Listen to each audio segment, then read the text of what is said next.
สาธยายสวดมนต์ทำวัดเย็นในวันนี้ก็เห็นว่าสมควรแก่เวลานะก็นิมนต์เจริญพรเปิดหนังสือไปที่หน้าหนึ่งเล่มใหญ่ก่อนนะก็จะได้สาธยายสวดคำบูชาพระรัตนตรัยเป็นลำดับเป็นต้นสืบต่อไปนะก็จะได้กราบพระรัตนตรัยก่อนนะ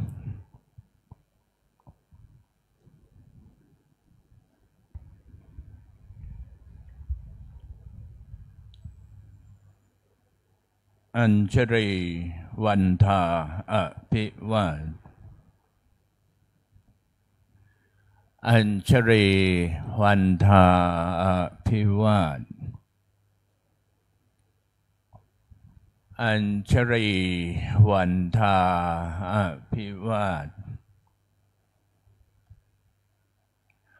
อัญชรีวันทาอัญชรีก็ขออนุญาตโครงการพระมหาเถระเถรานุเถระทั้งในการนำสวดมนต์ทำวัดเย็นในวันนี้ต่อไป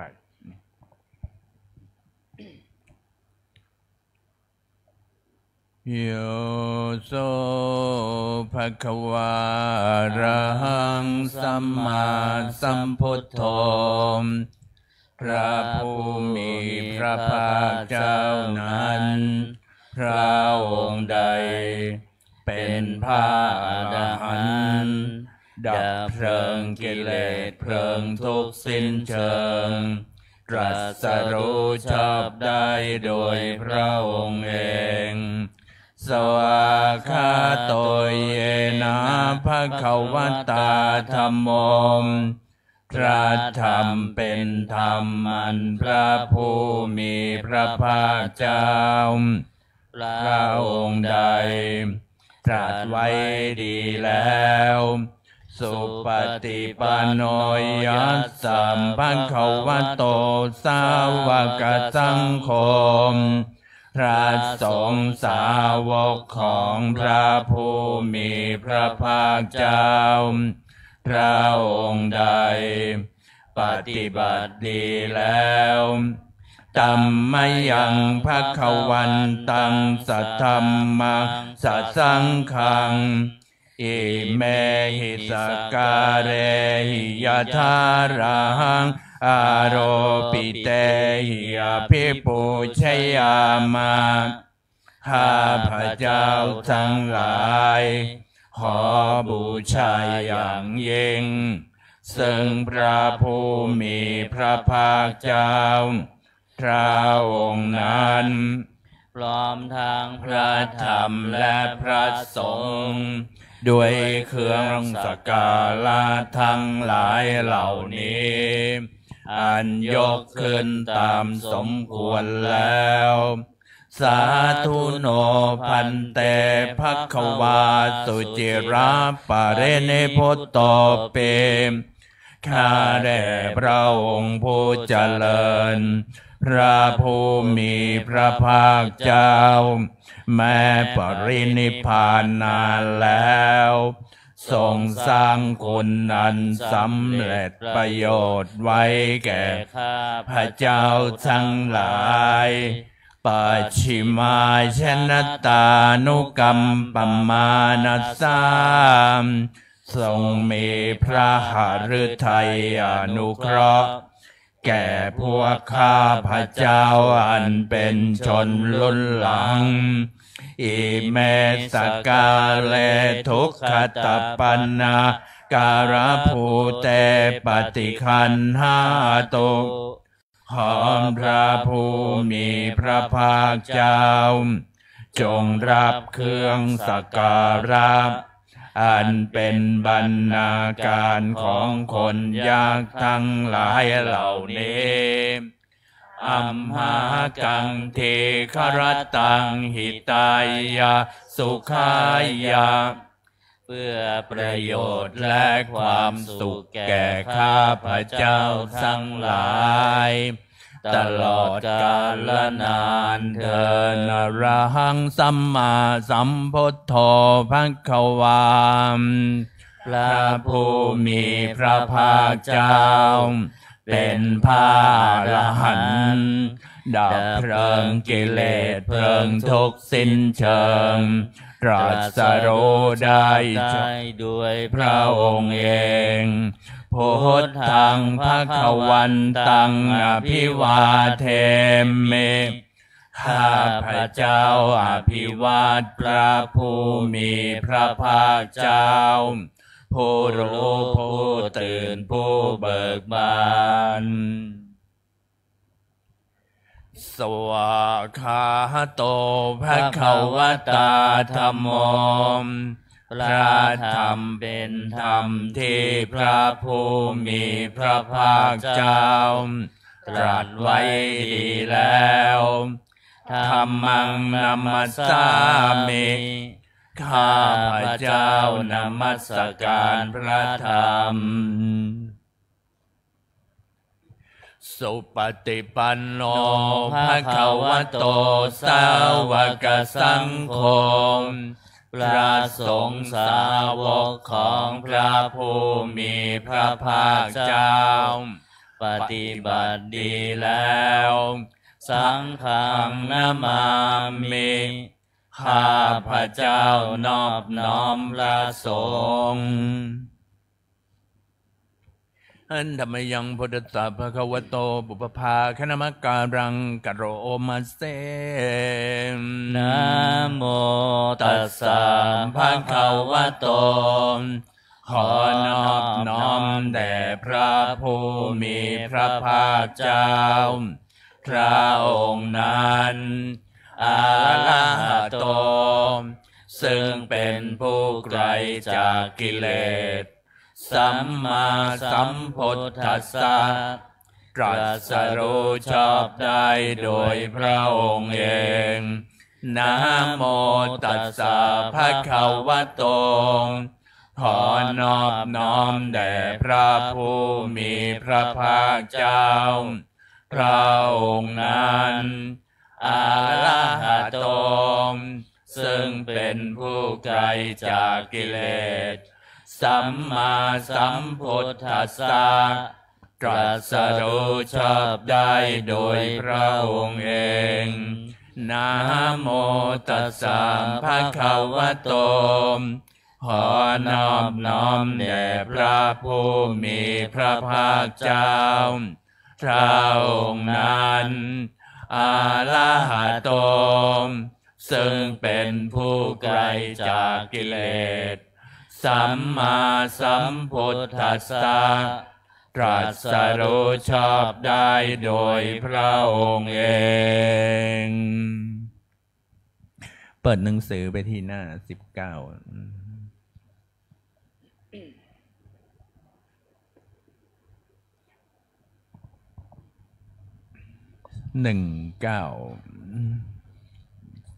นะหันธรรมยังพุทธานุสตินยังกโรมาเสตังโคปนาภคะวันตังเอวังกัลยาโนกิติสัทโธอภุคโตก็กิตติศักดิ์อันงามของพระผู้มีพระภาคเจ้านั้นได้ฟุ้งไปแล้วอย่างนี้ว่าอิติปิโสภควาเพราะเหตุอย่างนี้พระผู้มีพระภาคเจ้านั้นอะระหังเป็นผู้ไกลจากกิเลสสัมมาสัมพุทโธเป็นผู้ตรัสรู้ชอบได้โดยพระองค์เองเวชชาจารณะสัมปันโนเป็นผู้ถึงพร้อมด้วยวิชาและจารณะสุขโต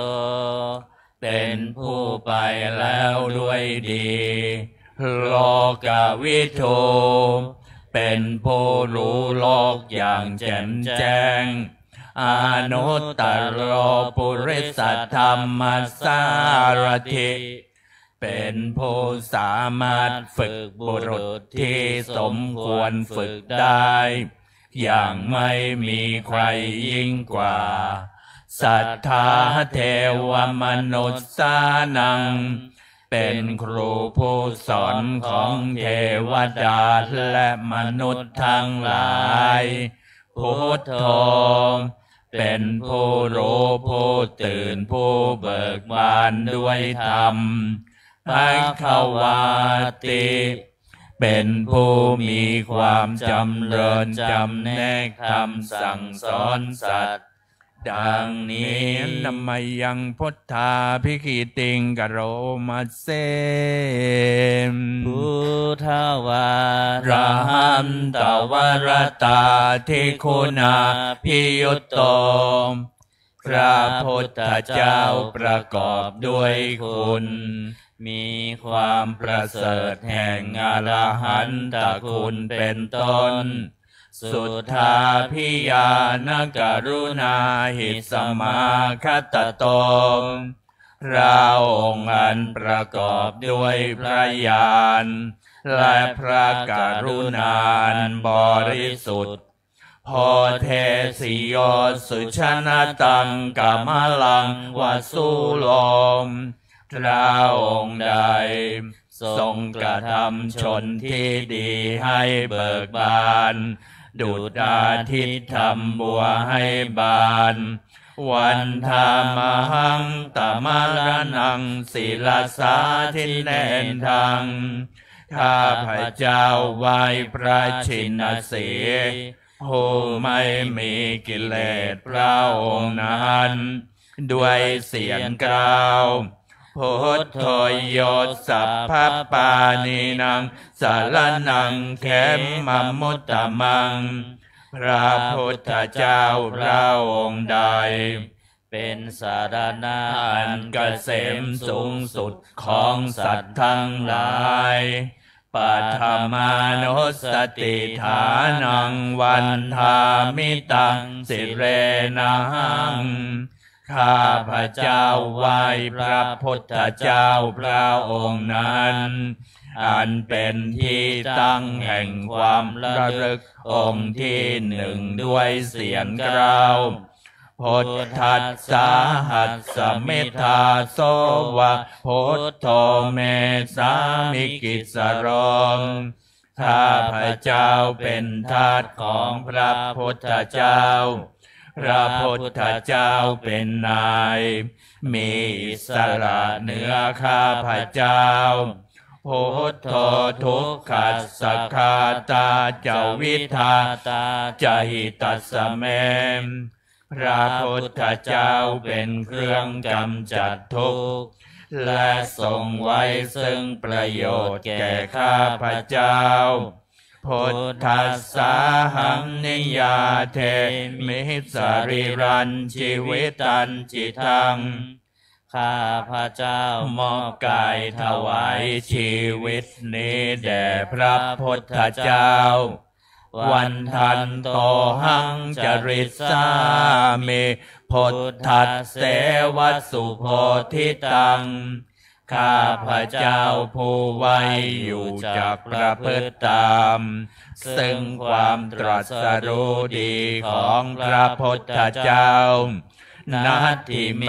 สารนังอัญญังพุทโธเมสารนังวลังสารณะอื่นของข้าพระเจ้าไม่มีพระพุทธเจ้าเป็นสารณะอันประเสริฐของข้าพระเจ้าเอเตนะสัจจวัจเจนวัตถยังสาธุสาสเนด้วยการกล่าวคำสัตย์นี้ข้าพระเจ้าพึงเจริญในพระศาสนาของพระศาสดาพุทธังเมวันธรรมาเน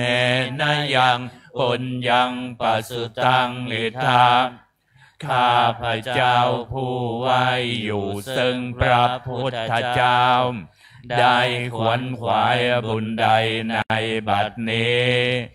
สัพเพ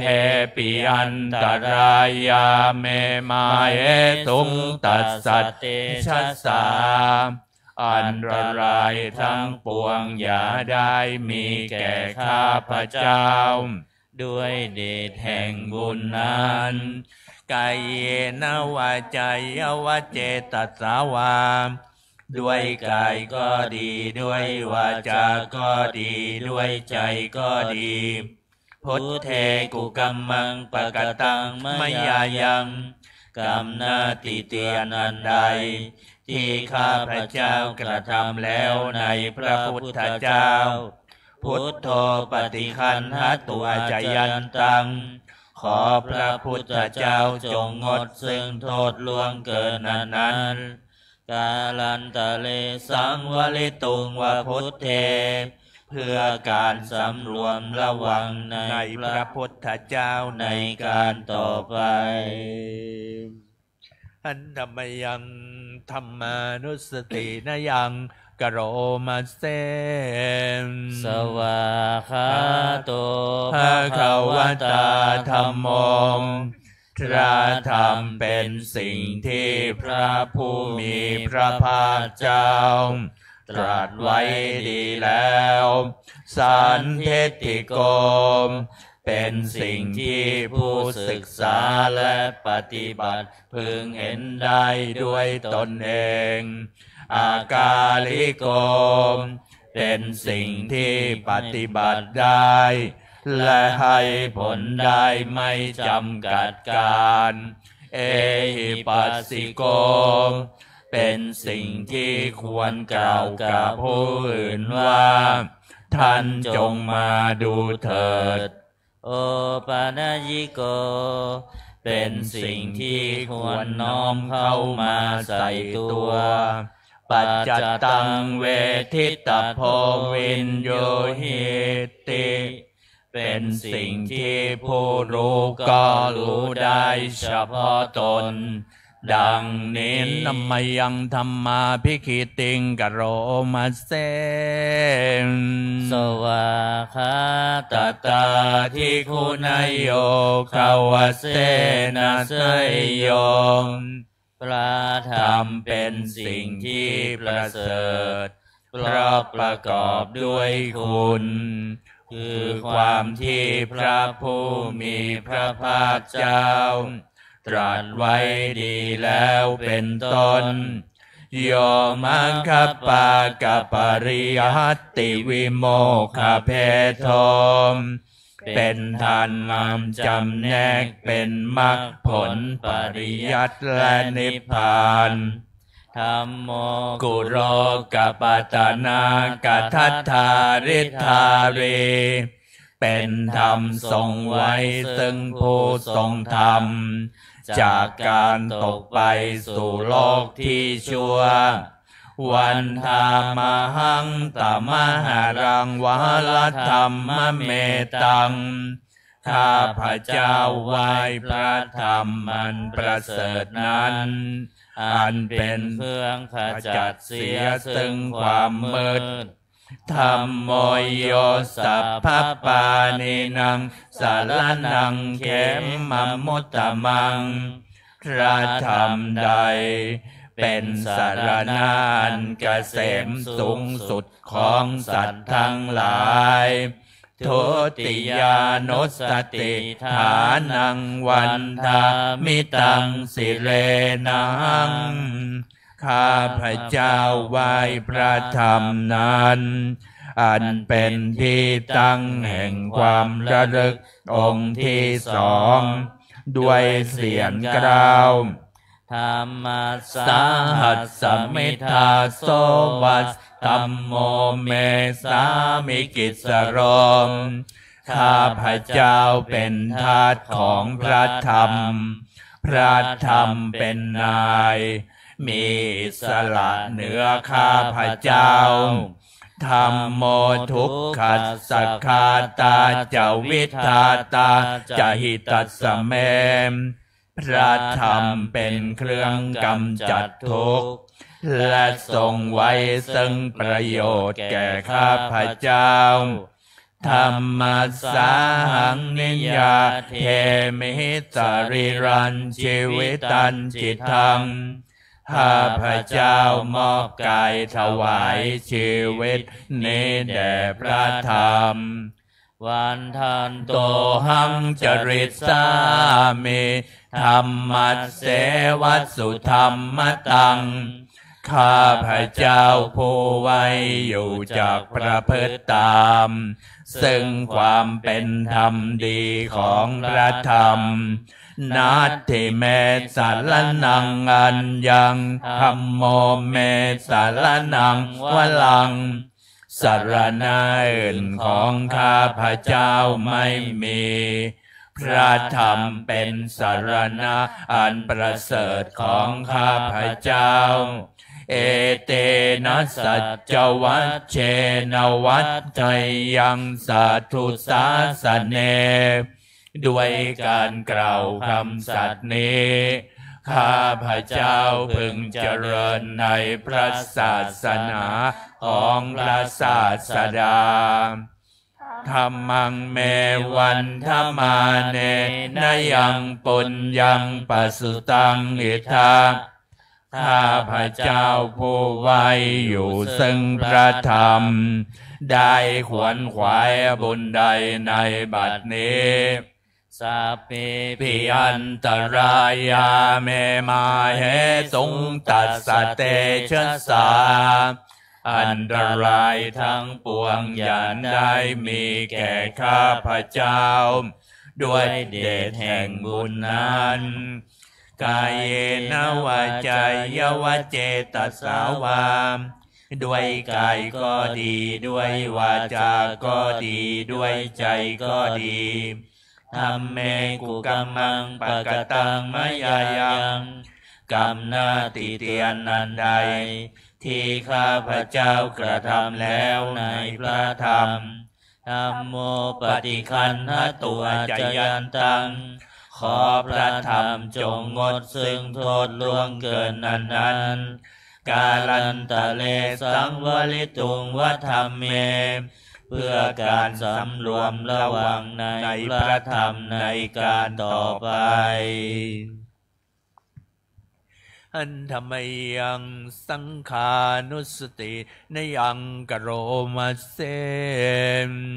สุปฏิปันโนภะคะวะโตสาวกสังโฆสงฆ์สาวกของพระผู้มีพระภาคเจ้าปฏิบัติดีแล้วโอชุปฏิปันโนภะคะวะโตสาวกสังโฆสงฆ์สาวกของพระผู้มีพระภาคเจ้าปฏิบัติตรงแล้วยายาปฏิปันโนภะคะวะโตสาวกสังโฆสงฆ์สาวกของพระผู้มีพระภาคเจ้าปฏิบัติเพื่อรู้ธรรมเป็นเครื่องออกจากทุกข์แล้วสามีจิปฏิปันโนภะคะวะโตสาวกสังโฆสงฆ์สาวกของพระผู้มีพระภาคเจ้าปฏิบัติสมควรแล้วยะทิทังได้แก่บุคคลเหล่านี้คือชาตาลิปุริสายุคานิอัตถปุริสปุคลา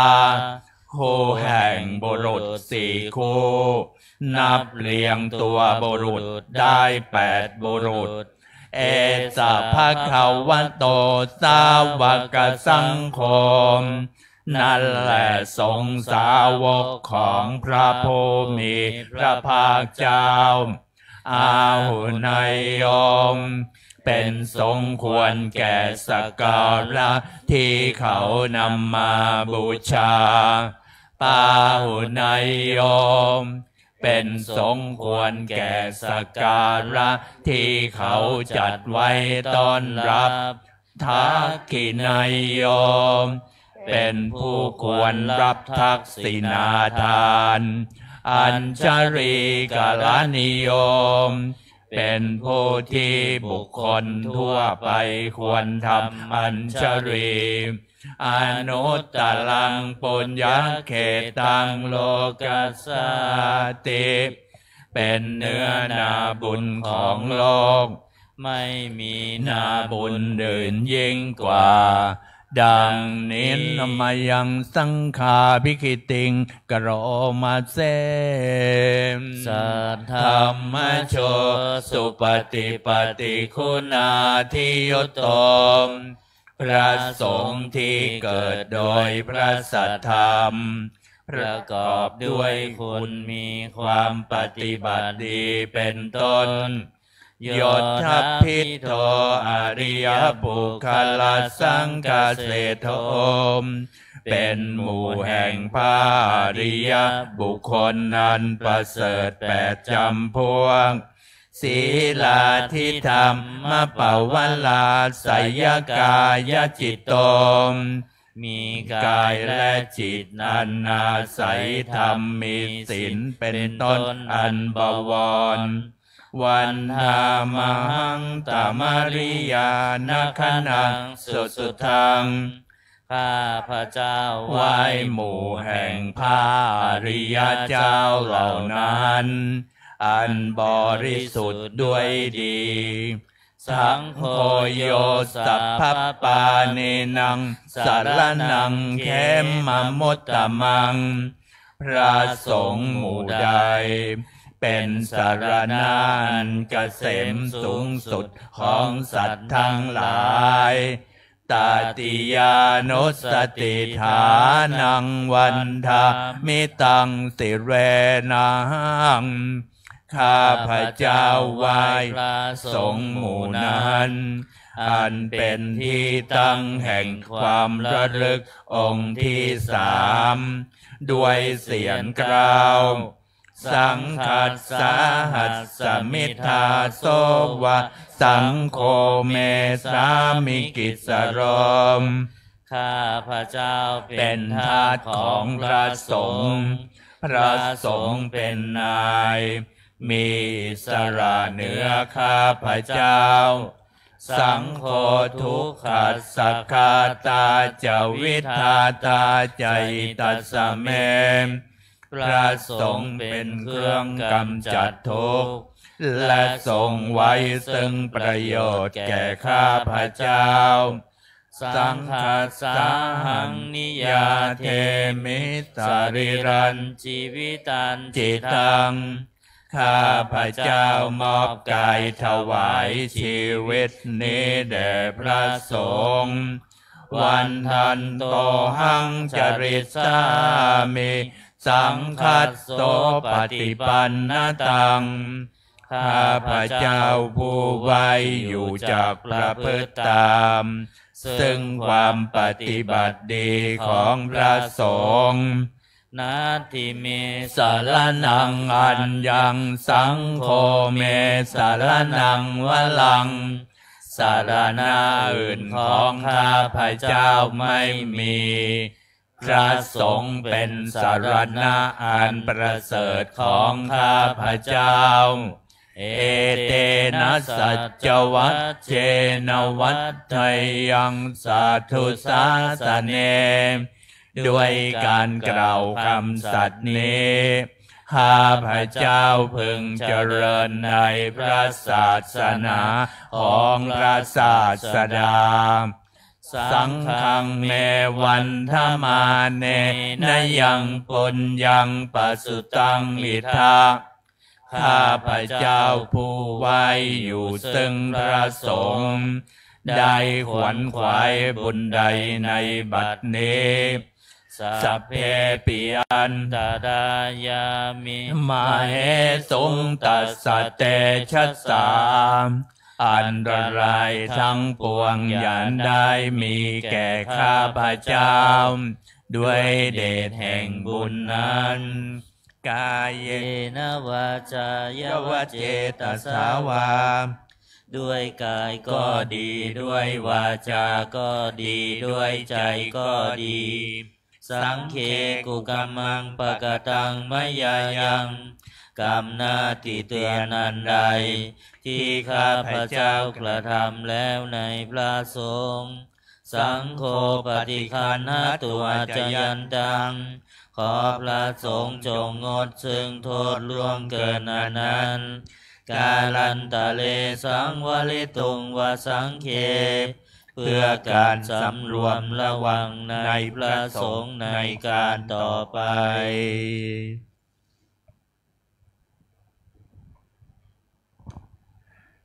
เปิดหนังสือไปที่หน้า38นะได้สวดโอวาทพระปฏิโมกข์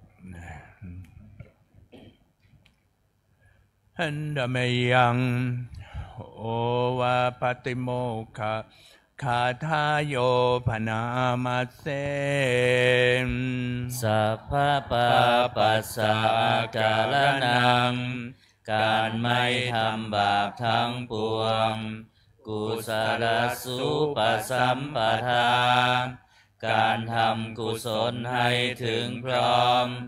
สัจจิตตปริโยทปนัง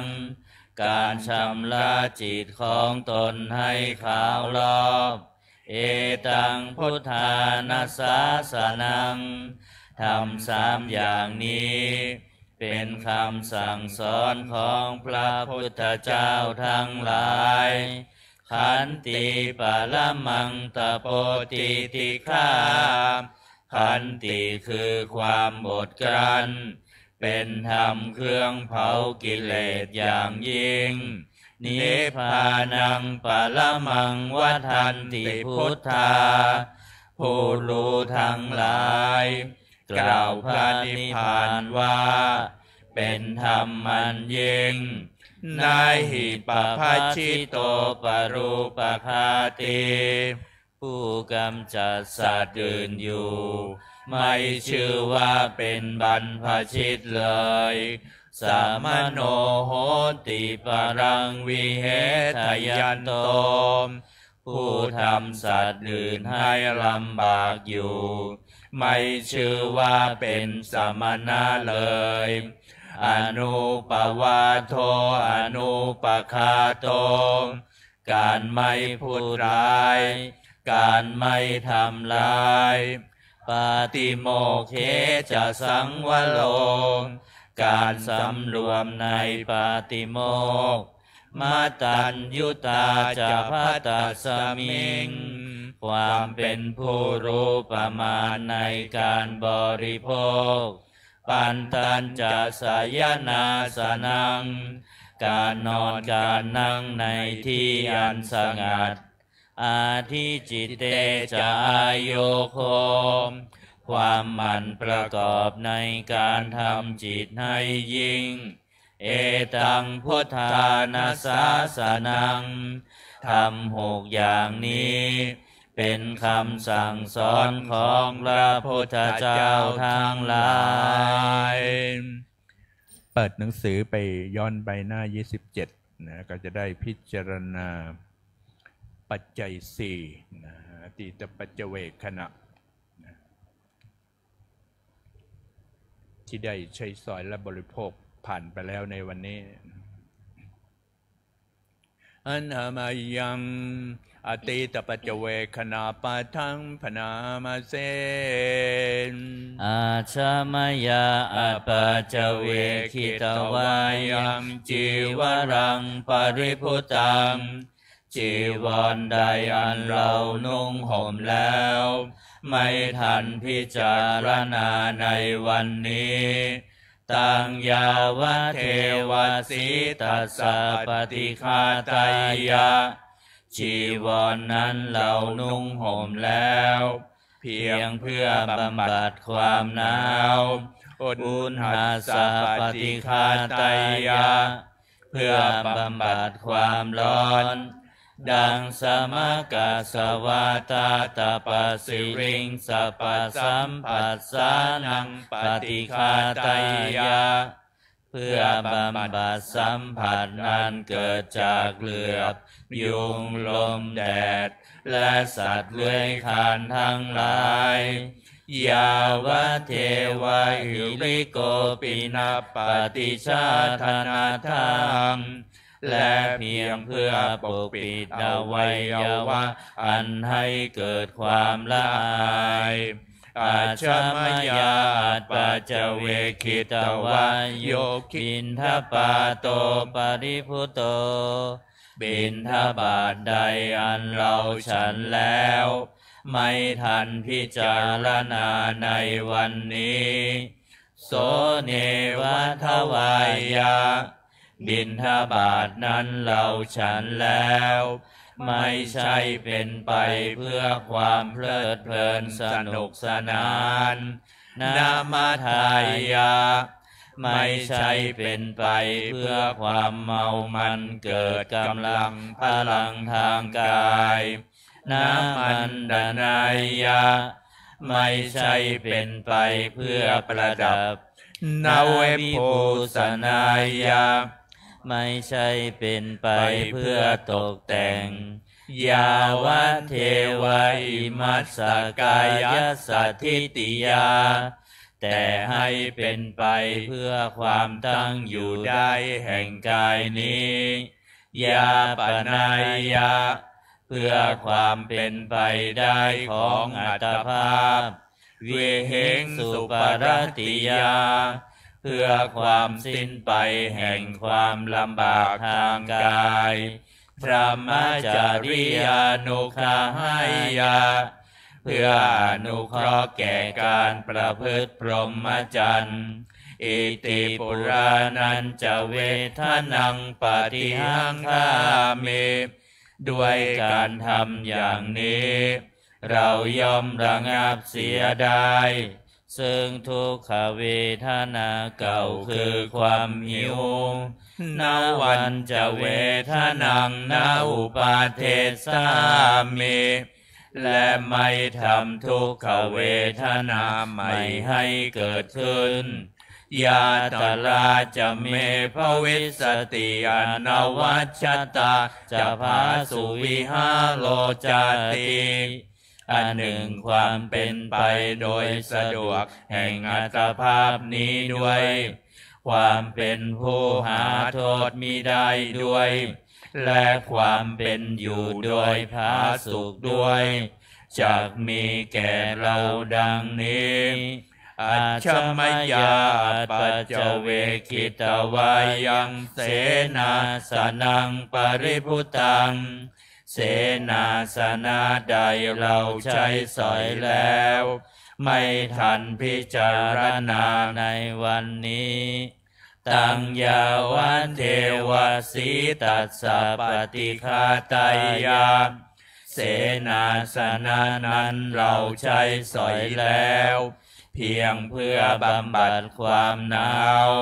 อุณหัสสะปฏิฆาตายาเพื่อบำบัดความร้อนดังสมกัสสวาตาตปะสิริงสัพพสัมผัสสานังปฏิฆาตายาเพื่อบำบัดสัมผัสนั้นเกิดจากเหลือบยุงลมแดดและสัตว์เลื้อยคลานทั้งหลายยาวะเทวะอุตุปาริสยาวิโนทนังปฏิสัลลานารามัทธังเพียงเพื่อบรรเทาอันตรายอันพึงมีจากดินฟ้าอากาศและเพื่อความเป็นผู้ยินดีอยู่ในที่หลีกเล่นสำหรับภาวนาอาชมยาปัจเจเวคิตวาโยคิลานะปัจจยเพสัจจปริคาโลปริพุตโตคิลานะเพสัจบริขารใดอันเราบริโภคแล้วไม่ทันพิจารณาในวันนี้โสยาวะเทวาอุปปันนานังวยาภาติกานังเวทนานังปฏิฆาตายา คิลานานาเภเภสั สั ช ช บบ ริ ริ ขาร ขาร นั้ นั้น น เรา เรา บบ ริ ริ โภ โภ ค ค แล้ แล้ว ว เพี เพี ย ย ง ง เพื่ เพื่ อ อบ ำ บำ บั บั ด ดทุกขเวทนา อั อั น น บั บั ง ง เกิ เกิ ด ด ขึ้ ขึ้ น น แล้ แล้ว ว มีอาพาธต่างๆเป็นมูล อ อา ภ พ ย ยา ปั ปั ช ช ชา ชา ป ป ร ร มั มั ต ต ตา ตาย า า ติ ติ เพื่อความเป็นผู้ไม่มีโรคเบียดเบียนเป็นอย่างยิ่งดังนี้นามายังอุทิศนาดิรณคาทายโยปนามาเส อิมินาปุญญากรรมเมนะ ด้วยบุญนี้อุทิศให้อุปัชฌายาคุณุตตรา อุปัชฌาย์ผู้เลิศคุณ อาจาริยุปการาจาและอาจารย์ผู้เกื้อหนุนมาตาปิตาจยาตกาทั้งพ่อแม่และปวงญาติสุริโยจันทิมาราชาสุนจันและราชาคุณาวันตานราปิจาผู้ทรงคุณหรือผู้สูงชาติพระมมาลาจาอินทาจาพรหมาและอินทราชโลกปาลาจเทวตาทั้งถวยเทพและโลกบาลยะโมมิตามนุษย์สาจายมราชมนุษย์มิตรมัชฌตาเวริกาปิจาผู้เป็นกลางผู้จ้องพลานสัพเพสัตตาสุขีหนตุขอให้เป็นสุขสารทุกทวนาอย่าทุกทนปุญญานิปกตานิเมบุญพ้องที่ข้าทำจงช่วยอำนวยสุขผลสุขังจติวิทังเทนตุให้สุขสามอย่างล้นขีปังปาเปทโวมะตังให้รู้ถึงนิพพานพลันอิมินาปุญญากาเมนะด้วยบุญนี้ที่เราทำอิมินาอุทิเสนาจาและอุทิศให้ปวงสัตว์ขีปาหังสุรเพเจวะเราพันได้ซึ่งการตัดตัณหุปาทานเฉทานังตัวตัณหาอุปาทานเยสันตาเนหินาธรรมาสิ่งชั่วในดวงใจยาวานิพพานโตมะมังกว่าเราจะถึงนิพพานนัสสันตุสัพพทาเยวะมาลายสิ้นจากสันดานยัตถาชาโตภเวภเวทุกภพที่เราเกิดอุชุจิตังสติปัญญามีจิตตรงและสติทั้งปัญญาอันประเสริฐสันเลโควิริยมหินาพร้อมทั้งความเพียรเลิศเป็นเครื่องขูดกิเลสหายมาลาลพันตุโนกาสังโอกาสอย่าพึงมีแก่หมู่มารสิ้นทั้งหลายกาตุนจาวิริเยสุเมเป็นจ้องปัทุษร้ายทำลายล้างความเพียรจมพุทธาธิปาวโลนาโทพระพุทธผู้บวรนาถธัมโมนาโทวรุตตโมพระธรรมที่พึงอุดมนาโทปัจเจกพุทโธจาพระปัจเจกพุทธสมสังโฆนาโทตโรมะมังทพระสงฆ์ที่พึงพยองเตโสตมานุภาเวนะด้วยอนุภาพนั้นมาโลกาสังละพันตุมาขอหมู่มารอย่าได้ช่องทัสสะปุญญานุภาเวนะด้วยเดชบุญทั้ง10ป้อง มาโลกาสังละพันตุมาอย่าเปิดโอกาสแก่มารเถิดวันนี้วันจันทร์เนาะก็จะได้สวดธรรมจักรกับปวัตตนสูตรเปิดหนังสือไปที่หน้า86นะ86นะ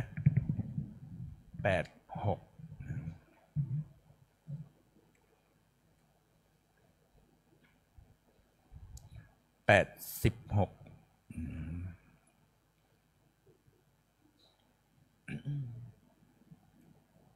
หนังสือมนต์พิธีเล่มเหลืองนะหน้าปกเหลืองหน้า86นะ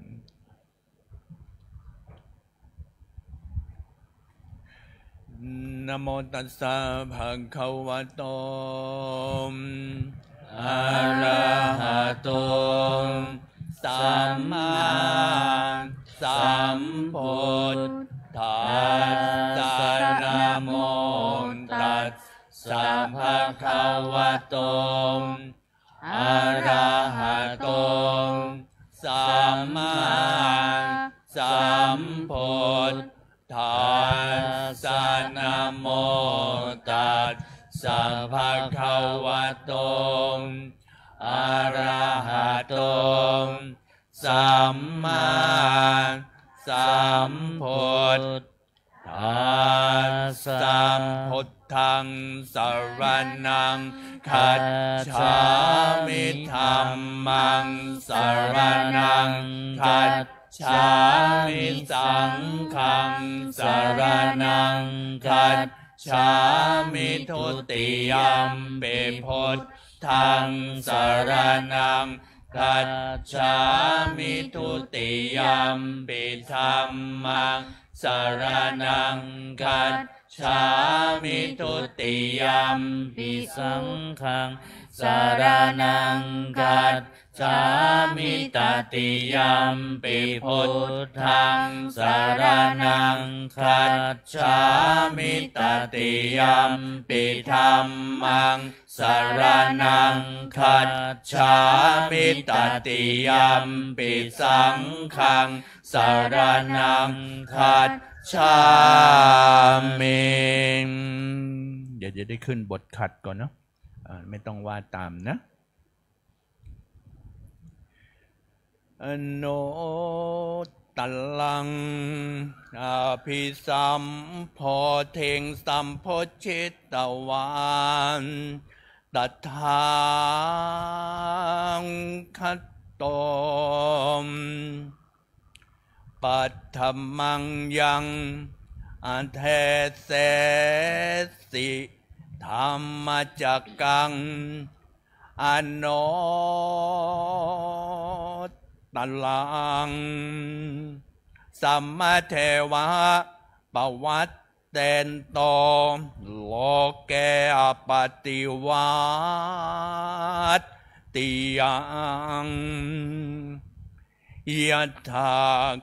คาตาอุปอันตามปฏิปฏิจัมมาทิมันจตุสวาริยันสัจเจโสเวสุทังญาณทัสสนังเทสิตังธรรมปราเชนะ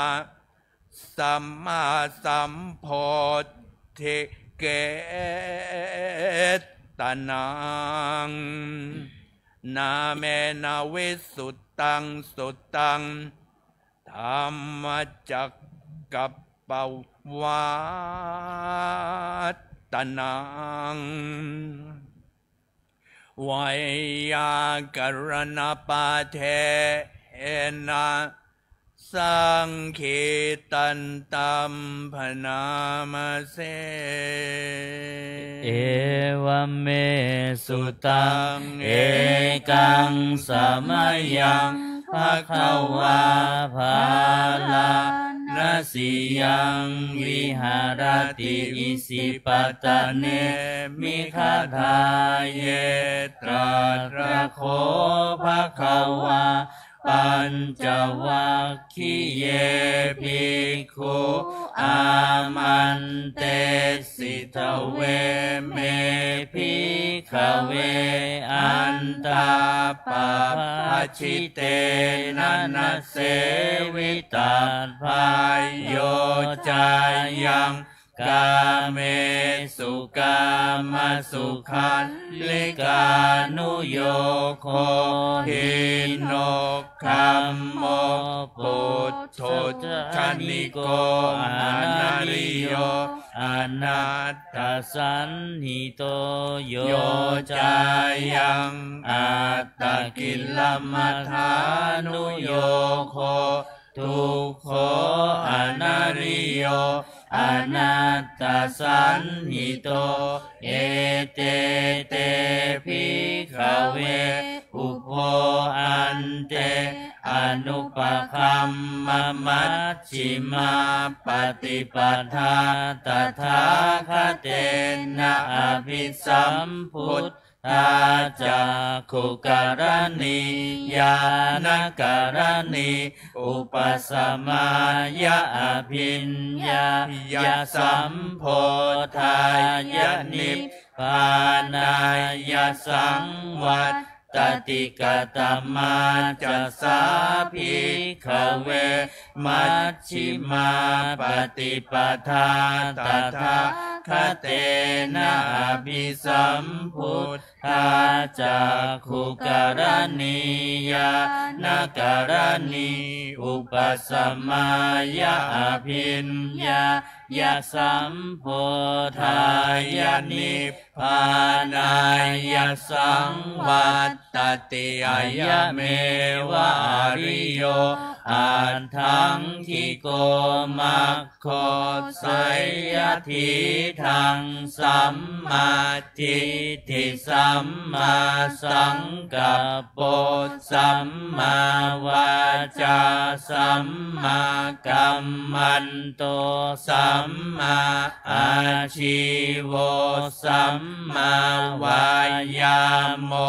สัมมาสติสัมมาสมาธิอายังโคสาภิกขเว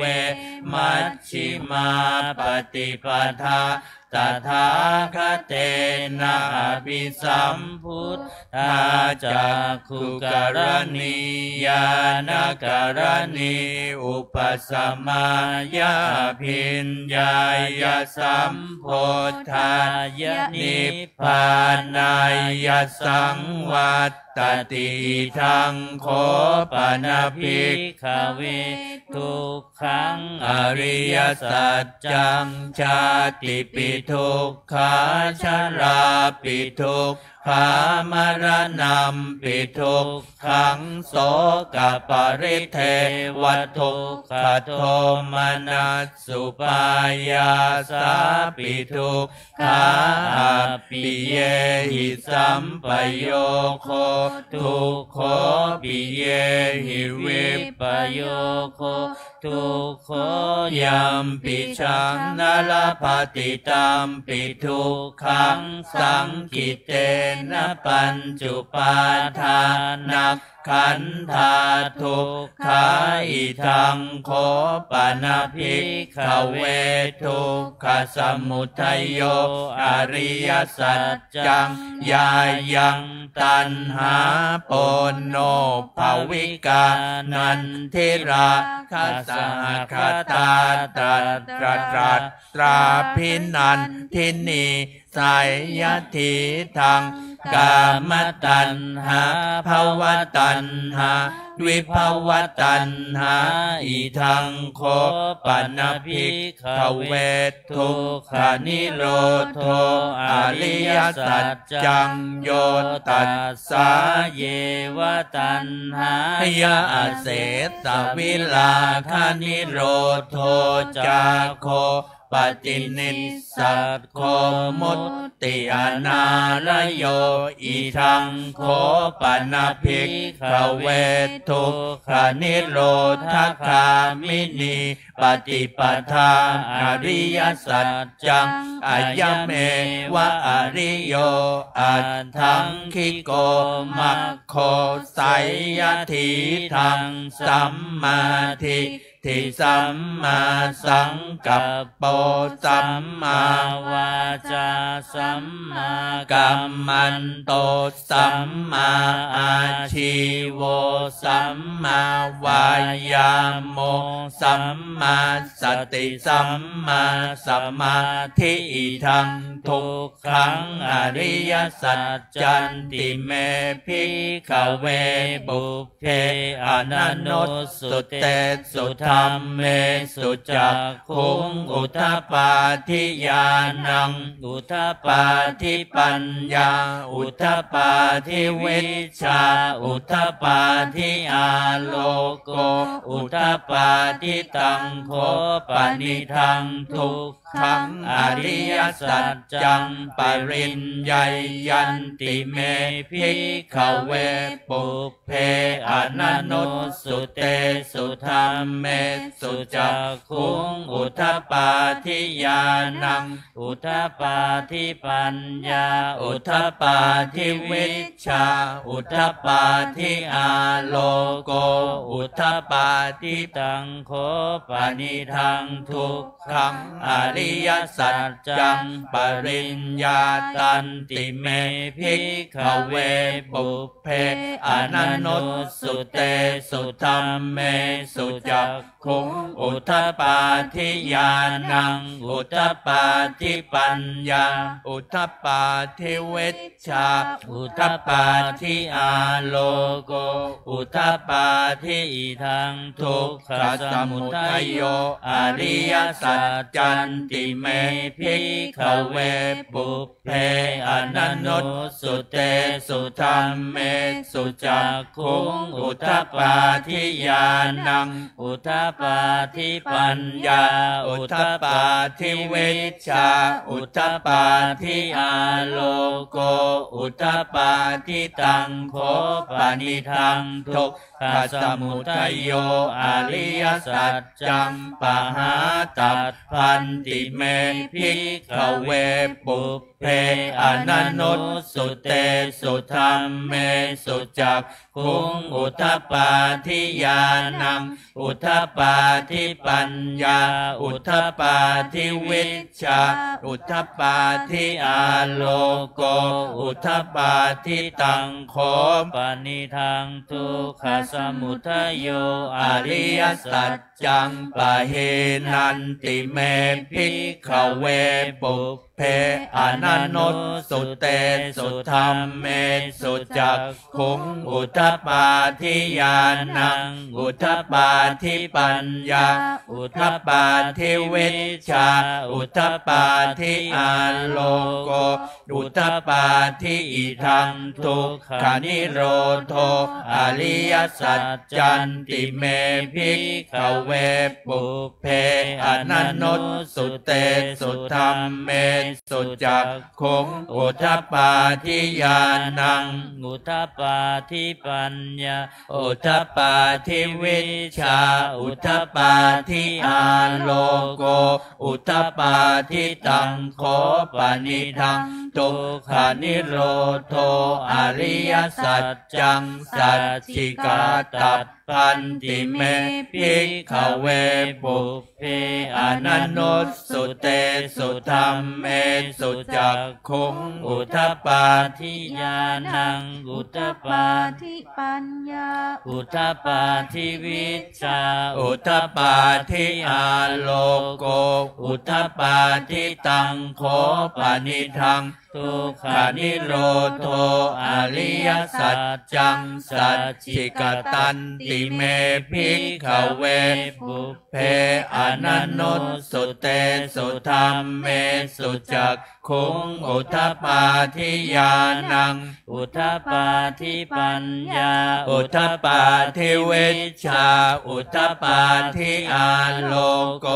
อุทธปาทิอิทังทุกขานิโรธคามินีปฏิปทาอริยสัจจันติเมภิกขเวปุเพอนันโนสุเตสุธรรมเมสุจักขุงอุทธปาทิญาณังอุทธปาทิปัญญาอุทธปาทิวิชาอุทธปาทิอาโลโกอุทธปาทิตังโข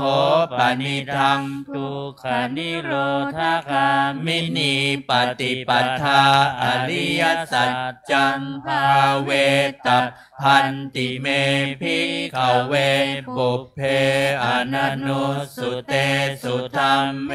สุจักขุงอุทธปาทิญาณังอุทธปาทิปัญญาอุทธปาทิวิชชาอุทธปาทิอาโลโกอุทธปาทิตังโขปนิทังทุกขานิโรธคามินีปฏิปทาอริยสัจจังภาวิตันติเมภิกขเวปุเพอนันโนสุเตสุธรรมเม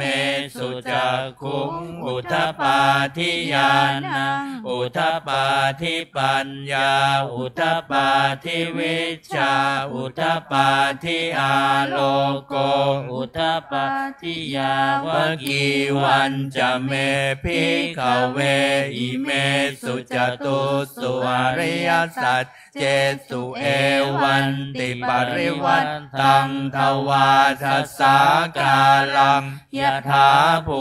ตังญาณทัสสนังนาสุวิสุทธังอโหสิเน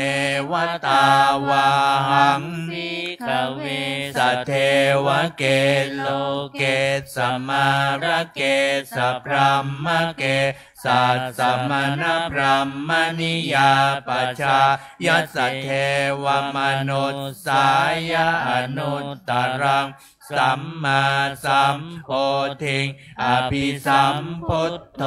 ปัญจัญญาสิงยโตจะโคเมภิกขเวอิเมสุจตุสุอริยสัจเจสุเอวันติปริวัตตังทวาทัสสากาลังยะถาภูตังญาณทัสสนังสุวิสุทธังอโหสิอาถาหังภิกขเวสัทเทวเกโลเกสมาระเก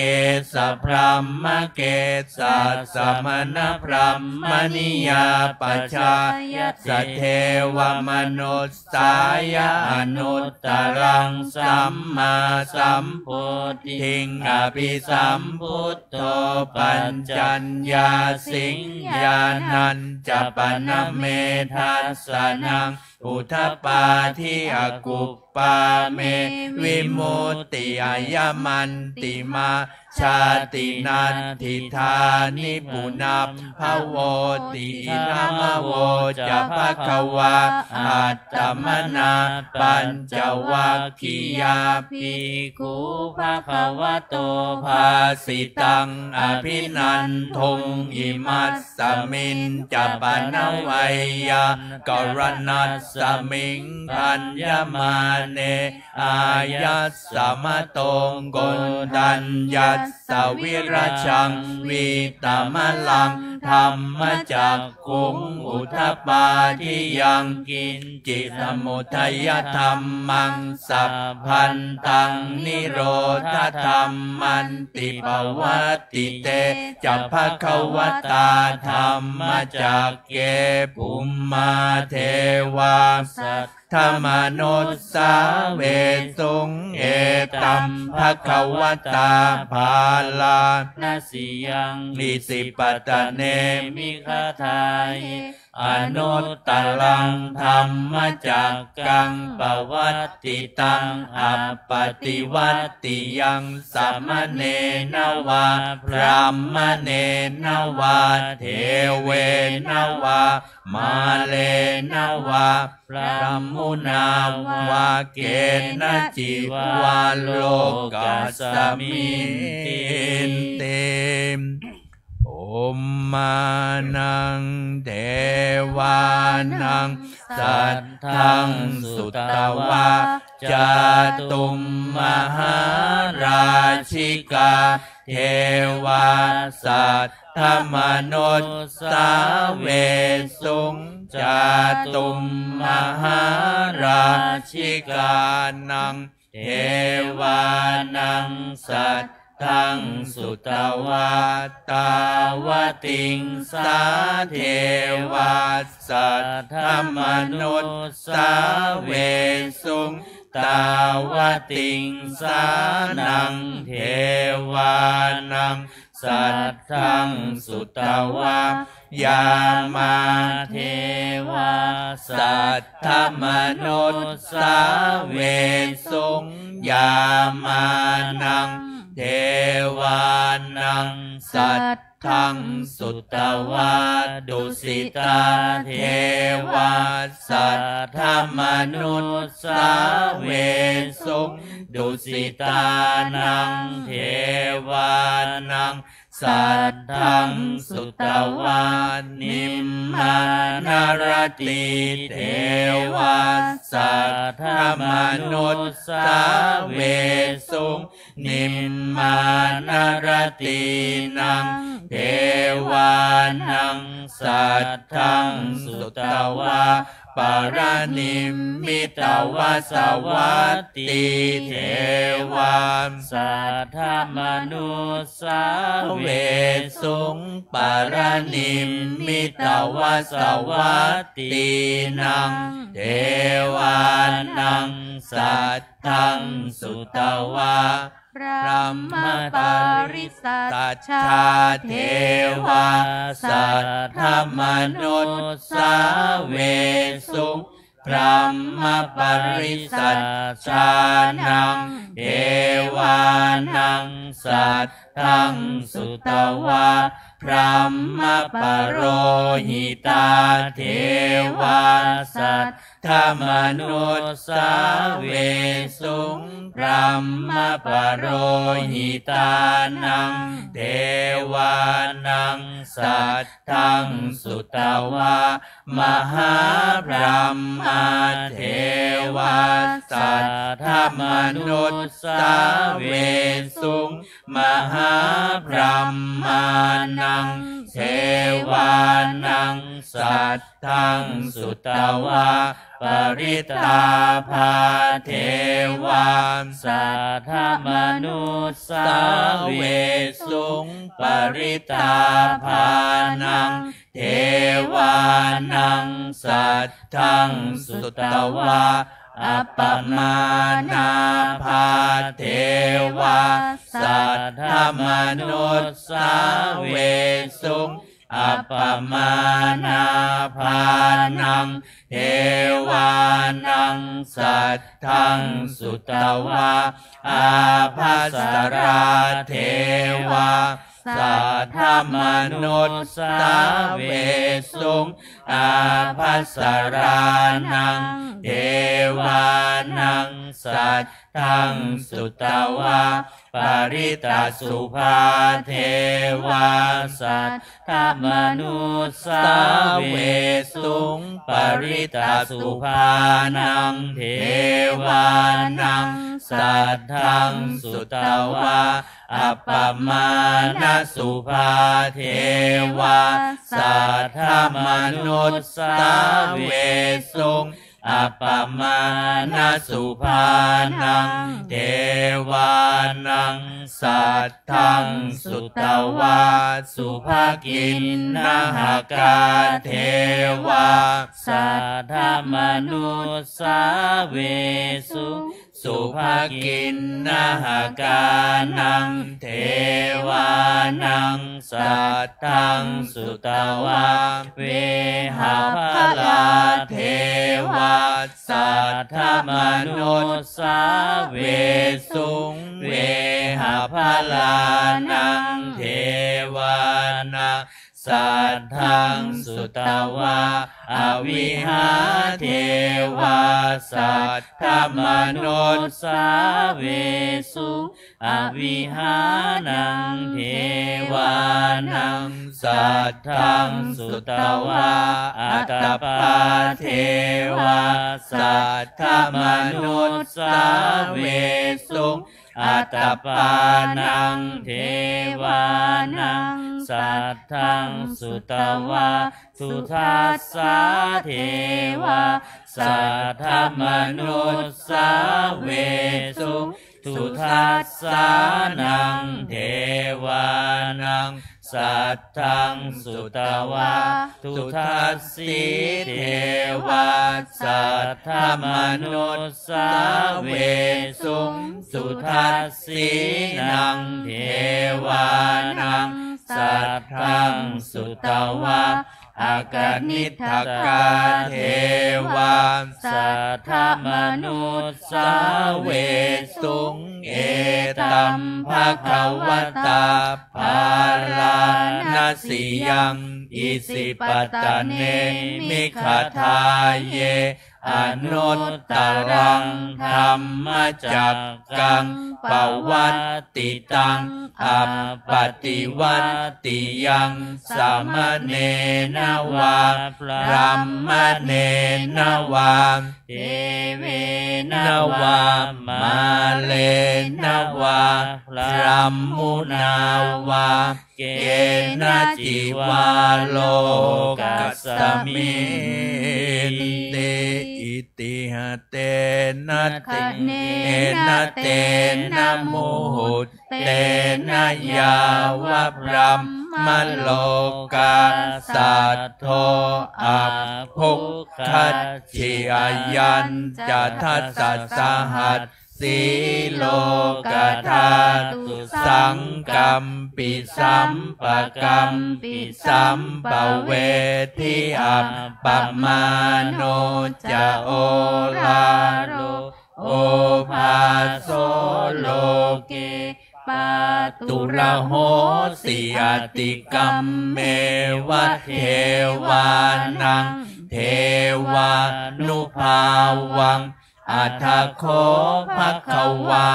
อุทานังอุทานเนสิอัญญาสิวัตโพโกณทัญโยอัญญาสิวัตโพโกณทัญโยติอิติทังอายัสสะมะโตโกณทัญญาสะอัญญาโกณทัญโยตเววะนามังอาโหสิติภวตุสัพพมังคารังลาคันตุสัพพเทวตาสัพพพุทธานุภาเวนัสสทาโสทิภวันตุเตภวตุสัพพมังคารังลาคันตุสัพพเทวตาสัพพธรรมานุภาเวนัสสทาโสทิภวันตุเตภวตุสัพพมังคารังราคันตุสัพพเทวตาสัพพสังฆานุภาเวนัสสทาโสทิภวันตุเตถูกกันโมกับธนากับทุกท่านทุกคนเนาะต่อไปเราก็จะได้เจริญจิตภาวนาพอสมควรแก่เวลาแล้วเราก็จะได้แผ่เมตตาร่วมกัน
เห็นสมควรแก่เวลานะแล้วก็ขยับขยายอิริยาบถนะคลายจิตออกจากสมาธินะทำความรู้สึกตัวแล้วก็เปิดหนังสือเล่มใหญ่เล่มขาวไปที่หน้า66นะจะรวมกันหยาดน้ำกรวดน้ำแบบล้านนาพื้นเมืองกัน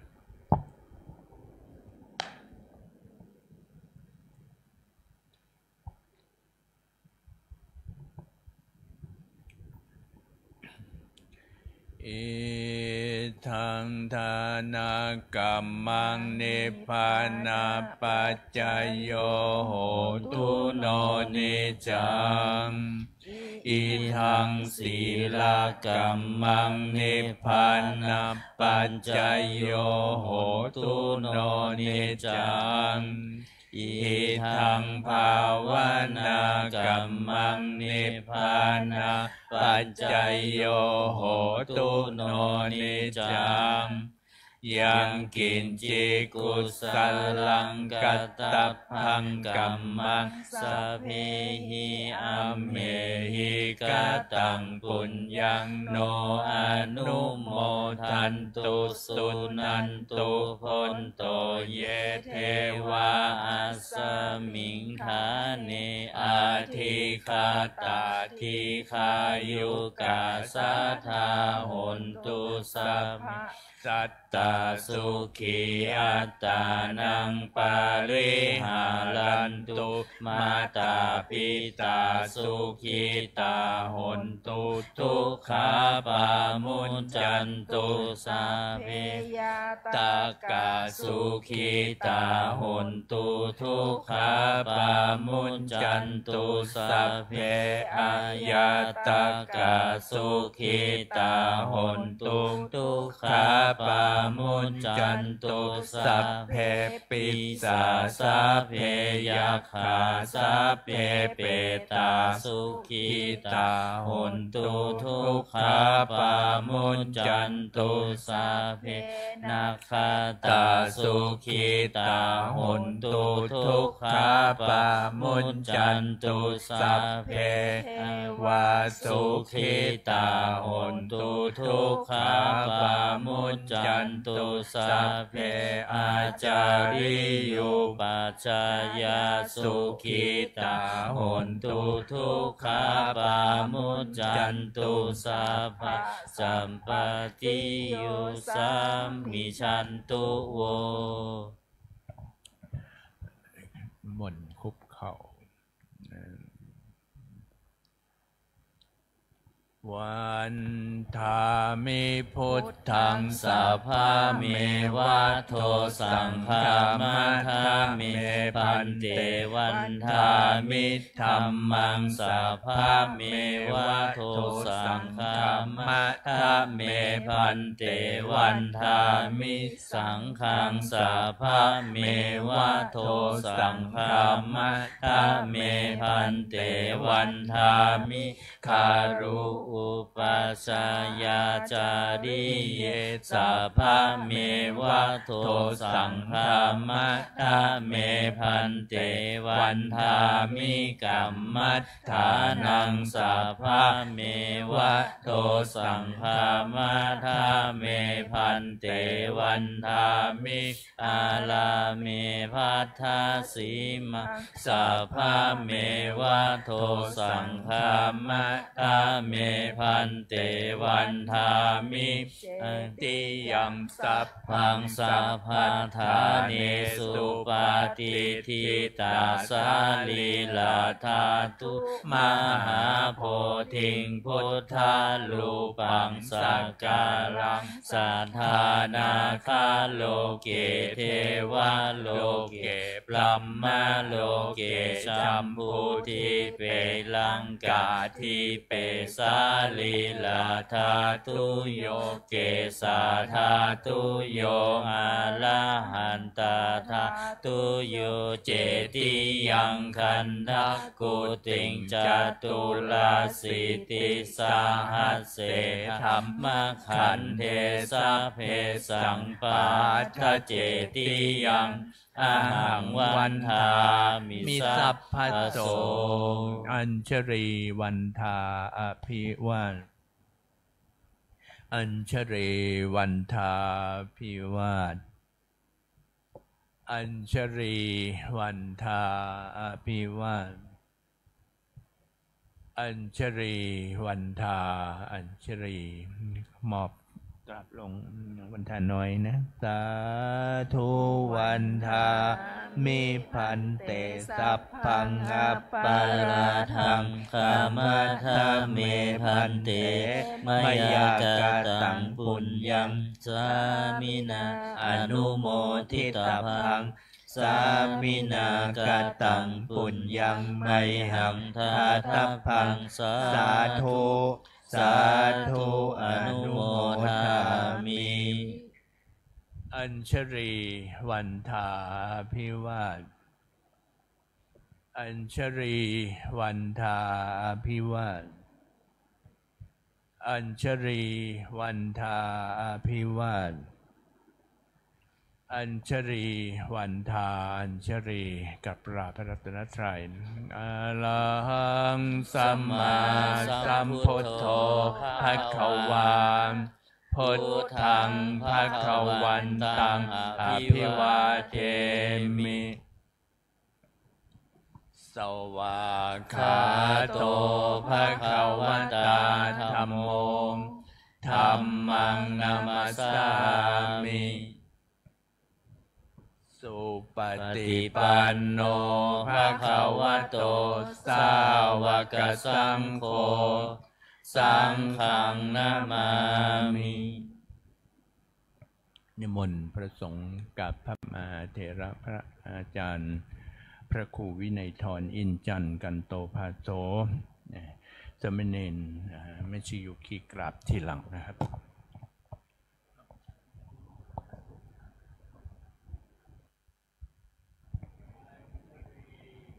วันทาอภิวาท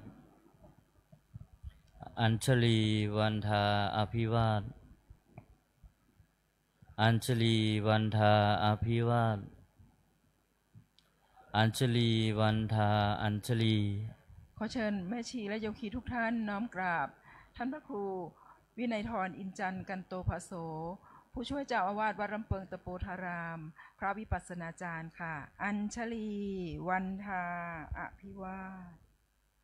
อัญชลีวันทาอภิวาทอัญชลีวันทาอภิวาทอัญชลีวันทาอัญชลีจัตตารโอ